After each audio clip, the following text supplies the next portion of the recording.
to the Golden State Warriors News Today channel.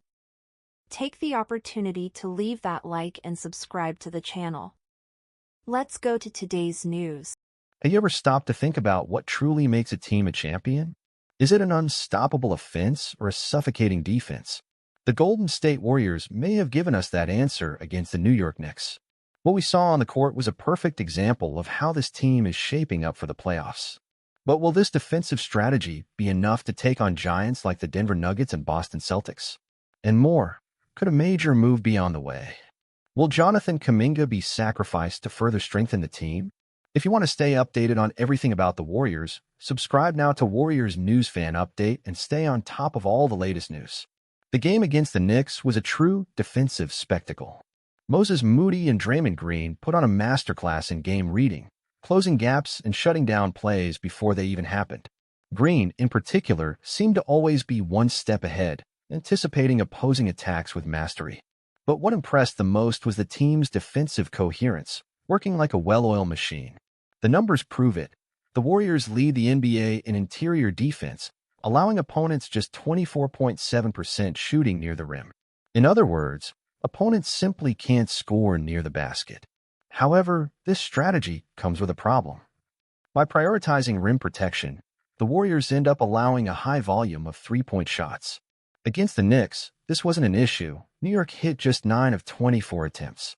But what if we face a team like the Nuggets who thrive on outside shooting, or the Celtics, with specialists like Jason Tatum and Jaylen Brown? This might be the biggest question Steve Kerr needs to answer before the playoffs. Is it worth maintaining this defensive identity, or will adjustments be necessary? History has already proven that Kerr knows how to adapt his team in crucial moments. Will we see an even more versatile Warriors squad in the postseason? If there's one name that has redefined the Warriors' identity, it's Jimmy Butler. Since his arrival, the team has racked up an incredible 14 wins and just one loss with him on the court. Beyond his defensive strength, Butler brought exactly what the Warriors needed: intensity, leadership, and a high standard of accountability for everyone around him. This mentality has directly impacted Draymond Green, who has returned to his best form, and it has also given Stephen Curry more offensive freedom. But this new structure has created a problem. There's now less room for Jonathan Kaminga. At 22 years old, Kaminga is one of the NBA's most promising prospects, but he lost playing time due to an injury that sidelined him for 31 games. Now, adapting to the new system hasn't been easy for him, fueling rumors of a potential trade. And here's the big question. Could Kuminga be traded for John Collins? Rumors suggest that the Warriors are considering sending Kuminga to the Utah Jazz in exchange for John Collins, a more experienced player who has already proven his value in crucial moments. Averaging 19 points, 8.2 rebounds, and nearly 40% from three, Collins seems like a perfect fit for the Warriors' offense. But does the trade make sense? Advantages of Collins: offensive versatility. He can score both in the paint and from the perimeter. Pairing with Curry, imagine the pick and rolls between Collins and Curry. The offense will become even deadlier. Defensive impact. With 1 steal and 1 block per game, he would bring more consistency to the defensive rotation. Risks of trading Kuminga. Kuminga still has a high ceiling and could explode in the coming years. He will soon become a restricted free agent, which may complicate his extension for the Warriors, but also open doors for his growth. If Kuminga is traded and becomes an all-star on another team, it could be an irreversible mistake for the franchise. This is the dilemma for GM Mike Dunleavy. Go all in on the present and maximize Curry's final years, or keep Kuminga and invest in the future. What should the Warriors do? The Warriors are at a pivotal moment. The defense has been a true fortress inside the paint, but this strategy could backfire against the best teams in the league. If Kerr can find the balance between rim protection and perimeter containment, Golden State could become the toughest team to face in the playoffs. And regarding the potential Kuminga for Collins trade, the question remains: is it worth betting on experience, or should they trust the young forward's potential? Now I want to hear from you. Should the Warriors go all in on the present or trust Kuminga's future? Leave your opinion in the comments. If you enjoyed this analysis, leave a like and subscribe to Warriors News Fan Update so you don't miss any updates about our team.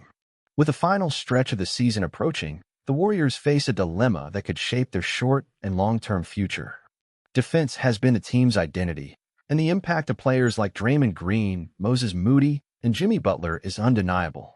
But this approach has a clear weakness: vulnerability against teams that rely on three-point shooting.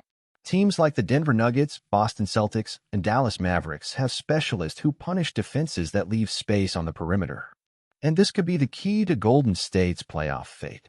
The burning question: will Steve Kerr stick with this defensive philosophy, or will he make adjustments to minimize the risks? If there's one thing we've learned from Kerr over the years, it's that he knows how to evolve his team when necessary. In 2022, he adjusted rotations, adapted defensive coverages, and found solutions to maximize the team's strengths en route to the title. This year, history may repeat itself, but the Warriors will have to act fast. The final decision on Kuminga and Collins. While the defensive strategy can still be adjusted in the playoffs, the potential Kuminga for Collins trade needs to be decided now. And it's not an easy choice. If Kaminga is traded, the Warriors gain a more experienced player who can contribute immediately. But at the same time, they will be giving up a young talent with the potential to become a future star. This decision could define the franchise's next few years. Should they go all in on the present and secure another title for Stephen Curry? Or keep Kaminga and build a new core for the future? And you, Warriors fan, what would you do? Would you let Kaminga go to strengthen the team now? Or would you keep faith in a young forward? Leave your comment below and share your opinion. And of course, if you haven't subscribed to Warriors News Fan Update yet, subscribe now so you don't miss any updates about our team. As a Warriors fan, I see this situation in two clear ways. First, the team's defense is stronger than ever.